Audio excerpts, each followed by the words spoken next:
अगला टॉपिक है हमारा अधिगम की प्रभावशाली विधियाँ। यानी कि कोई भी प्रक्रिया चलती है तो उसमें ज़ाहिर है कि उसकी कोई ना कोई विधि होती है, जिस विधि के अनुसार उस प्रक्रिया को चलाया जाता है। तो अधिगम के लिए हमें देखने में आता है कि बहुत सारी विधियाँ मनोवैज्ञानिकों द्वारा बताई गई हैं। इसमें सबसे पहले आता है करके सीखना। करके सीखने से मतलब ज़ाहिर है कि बच्चा जब स्वयं कोई कार्य करता है छात्र, तो ज़ाहिर है कि वो प्रत्यक्ष रूप से शामिल हो जाता है उस कार्य में और उसका जो सीखना होता है वो बहुत आसान हो जाता है। हमारी जो शिक्षा व्यवस्था है, बाल केंद्रित शिक्षा व्यवस्था, उसका भी पूरी तरीके से ध्यान इसी बात पर है कि बच्चा स्वयं करके सीखे। बच्चे को पढ़ाने के लिए नहीं कहा गया है, बच्चे को सिखाने के लिए कहा गया है और उसको ऐसी व्यवस्था देने के लिए कहा गया है कि जिसमें वो स्वयं करके सीखे, क्योंकि वो सीखना जो होता है वो ज़्यादा गहरा होता है। अगला है अनुकरण द्वारा सीखना।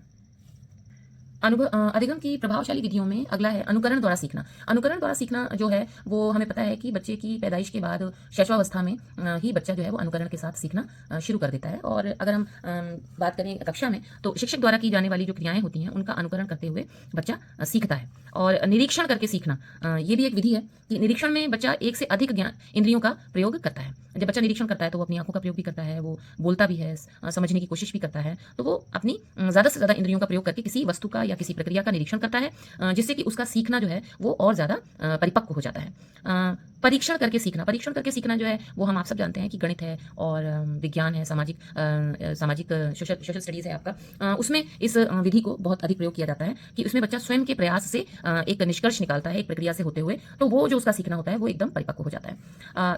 अगला है सामूहिक विधियों द्वारा सीखना। अधिगम की प्रभावशाली विधियों में एक सबसे प्रभावशाली विधि है सामूहिक विधियों द्वारा सीखना।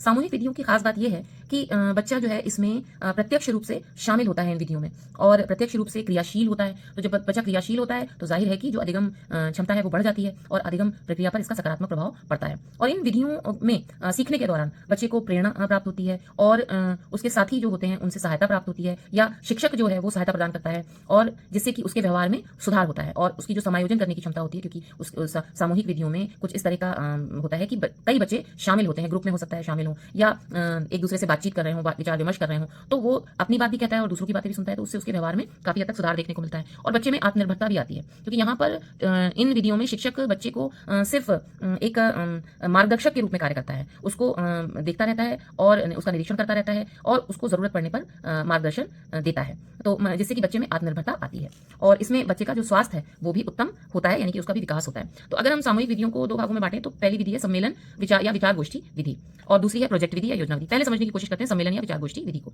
इसको अगर समझें तो इसमें एक विषय विशेष सबसे पहले चूज कर लिया जाता है और बच्चों को दे दिया जाता है और वो भागों में बढ़ जाते हैं, ग्रुप्स बना लेते हैं और उनके बीच में इसके बारे में, इस विषय विशेष के बारे में विचार विमर्श होता है। विचार विमर्श भी हो सकता है, वाद विवाद प्रतियोगिता की तरह भी हो सकता है, लेकिन उसमें एक समय निश्चित कर दिया जाता है। उस निश्चित समय के अंदर बच्चों को वाद विवाद करना होता है, विचारों को विमर्श करना होता है और जिससे कि सामाजिक और भावनात्मक गुण जो हैं वो सामने आते हैं बच्चों के और उनका विकास भी होता है। बच्चे दूसरों की बातों को सुनते हैं जिससे उनमें सहनशीलता की भावना आती है, विरोधी विचारों को सुनते हैं, विरोधी विचारों को बर्दाश्त करने की क्षमता उनकी विकसित होती है, सहनशीलता बढ़ती है और उनके अंदर ये बात समझ में आती है, उनको समझ पैदा होती है इस बात की कि जो हमारे साथ के लोग हैं उनके विचार जो हैं वो हमसे विभिन्न हो सकते हैं, भिन्न हो सकते हैं, लेकिन हमें उनके विचारों का सम्मान करना चाहिए। विरोध कर सकते हैं लेकिन हमें उनके विचारों का सम्मान करना चाहिए। अगला है प्रोजेक्ट विधि या योजना विधि। प्रोजेक्ट या योजना विधि में बच्चे को स्वतंत्र रूप से कार्य करने के लिए दे दिया जाता है और इसमें कई बच्चे शामिल हो सकते हैं और वो एक दूसरे का सहयोग करते हैं, उनको एक दूसरे के प्रति सहानुभूति होती है क्योंकि उन्हें एक लक्ष्य प्राप्त करना होता है और शिक्षक जो है वो समय समय पर उनको मार्गदर्शन प्रदान करता रहता है उनके निष्कर्ष को प्राप्त करने के लिए।